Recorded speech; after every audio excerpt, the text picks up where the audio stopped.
Hello everyone, कैसे हैं भाई सब लोग। आई होप अच्छे होंगे। और मंडे की एक नई शुरुआत में आपका फिर से स्वागत है 200 days target for SSC CGL 2024 में। और हम जैसे जैसे आपको पता है कि एग्ज़ाम पास में आता जा रहा है, पहले 10 महीने थे, अब 9 महीने बचे हैं। ऐसे ही आपको एक दिन ऐसा लगेगा कि यार एग्ज़ाम में तो एक ही महीना बचा है, और तब आपको मैं चाहता हूँ कि इतना कॉन्फिडेंस हो अपने अंदर कि मैंने सिलेबस को कम से कम 2-3 बार कंप्लीट कर लिया है। ठीक है, वो मेरी गारंटी है। मैं आपको कंप्लीट करवाऊंगा 200 दिन में, तो पूरा सिलेबस कंप्लीट करवा दूंगा। उसके बाद मॉक लगाएंगे। ये 4 एग्जाम जो मैंने बोले ना, टारगेटेड एग्जाम सिलेक्शन पोस्ट अप्रैल में है, ये क्रैक करेंगे। सीपीओ क्रैक करना है, उसके बाद सीएचएसएल क्रैक करना है, एमटीएस क्रैक करना है, उसके बाद सीजीएल में धावा बोलेंगे। और मैं गारंटी के साथ कह सकता हूँ ये 4 एग्जाम क्रैक करने के बाद आप सीजीएल में 1% भी झिझक नहीं खाएंगे और आपकी रैंक निकल के आएगी अच्छी सी, है ना। तो इस मंडे की नई शुरुआत के साथ में अपने आप को जोश भरें और जोश के साथ शुरुआत करनी है। अपना 52वां दिन, आज 52nd दिन है, 51 दिन हमने कंप्लीट कर लिए। तो मैथ्स में तो वही ज्योमेट्री हमने स्टार्ट कर रखे, ज्योमेट्री को करना है और दिसंबर में कंप्लीट करना है। वैसे तो ये मानो कि दिसंबर के 20 दिन ही बचे हैं, पर जनवरी के 4-5 दिन जाएंगे ज्योमेट्री, मुझे पता। थोड़ा रिवीजन फिर मैं मेरे हिसाब से कराऊंगा। अभी तो मैंने आप पे छोड़ा है, कितनी भी क्लासेस आप ले रहे हैं लेते रहें, 2 या 3 क्लासेस उतनी लें ज्योमेट्री की और कंप्लीट करें इसको इस दिसंबर में। जीके में परमार सर से जो बायोलॉजी हम पढ़ रहे हैं उसकी 7 क्लासेस कर चुके हैं और उसका रिवीजन भी बहुत कर चुके हैं। पिछले वीक में बहुत रिवीजन किया था। ठीक है, और अभी क्या करना है आपने, 8वीं क्लास पढ़नी है। आज 8वीं क्लास पढ़नी है, 1.5 घंटा आपको लगता है। जैसे मैंने सैटरडे को एक वीडियो डाला था, उसमें मैंने टाइम टेबल आपको बताया था कि आप अपना टाइम टेबल कैसे मैनेज कर सकते हैं सुबह से लेकर शाम तक का। तो उसमें देखना मैंने 1.5 घंटे की क्लास बताई थी। तो 1.5 घंटे की परमार सर वाली क्लास लेनी है आपको शेड्यूल में, ये बताते हुए आ रहा हूँ। ठीक है, इंग्लिश में तो वोकैब में ईडियम्स जो है वो 500 तक कंप्लीट कर चुके हैं। 501 से 550 तक हमने ईडियम करनी है। आज 50 ईडियम करते हैं डेली, और उसका फिर 2 दिन में रिवीजन करते हैं। हम 4 दिन पढ़ेंगे, 2 दिन रिवीजन करेंगे, 1 दिन छुट्टी हो जाएगी। ठीक है, ग्रामर के अंदर में सब्जेक्ट वर्ब एग्रीमेंट और एग्जेक्टिव। अच्छा, वोकैब के परमार सर के बायोलॉजी के बाद में ये स्टैटिक जीके मैंने आपको बताया नहीं है, मैंने लिखना भूल गया।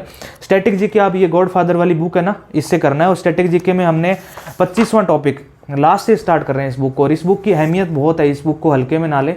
ये बुक ये माने कि स्टैटिक जीके आप ये ना सोचें कि मैं परमार सर से पढ़ लूँगा तो मेरा बेड़ा पार हो जाएगा। परमार सर पढ़ाएंगे, पर वो इतना स्टैटिक नहीं पढ़ा सकते जितना स्टैटिक बहुत होता है। स्टैटिक की कोई सीमा नहीं है। सब्जेक्ट तो चलो हिस्ट्री ज्योग्राफी होती है, उनमें कुछ हद तक लिमिट में पढ़ाया जाता है, वहाँ से क्वेश्चन फंस जाते हैं। पर ये देखो, ये नीला नीला दिख रहा है ना आपको, ये उन्होंने बता रखे हैं कि किस किस एग्जाम में ये क्वेश्चन पूछे गए हैं। तो ये रिपीटेडली, मोस्ट रिपीटेडली एग्जाम में कुछ जो क्वेश्चन पूछे गए हैं वो इस बुक में है।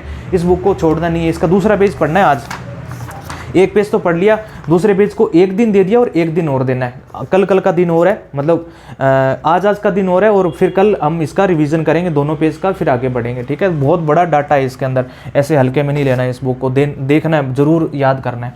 परमार सर की बायोलॉजी देख लेंगे, उसके बाद में स्टैटिक कर लेंगे। वोकैब में ईडियम 501 से 550 तक, ग्रामर में सब्जेक्ट वर्ब एग्रीमेंट और एग्जेक्टिव के क्वेश्चन जो आपने किए थे 50, उसका रिवीजन करना है। जो क्वेश्चन छूट गए थे या आपसे हुए नहीं थे, वो रूल समझ में नहीं आए थे, वो करने। रीडिंग 1 घंटा करनी है, कैलकुलेशन करनी है, उसके बाद में रीजनिंग का मॉक लगाना है लास्ट में। मॉक में आप किसी भी एग्जाम को उठा लें, सीजीएल, सीएचएसएल, सीपीओ नहीं, 25 क्वेश्चन वाले एग्जाम, सीजीएल, सीएचएसएल और एमटीएस और जीडी, जो प्रीवियस ईयर के एग्जाम होते थे ना, तो जीडी में 20 क्वेश्शन हो गए। उससे पहले जो एग्जाम होते थे, जीडी को हल्के मत लो, जीडी भी बहुत अच्छा एग्जाम देता है, मतलब प्रोवाइड करवाता है अपने को, जो एग्जामिनर होता है। अच्छे एग्जाम्स बने थे, टीसीएस के क्यों लिए थे। जो एनआरए अभी बनने वाला है उसमें भी रीजनिंग इतनी हार्ड नहीं आएगी।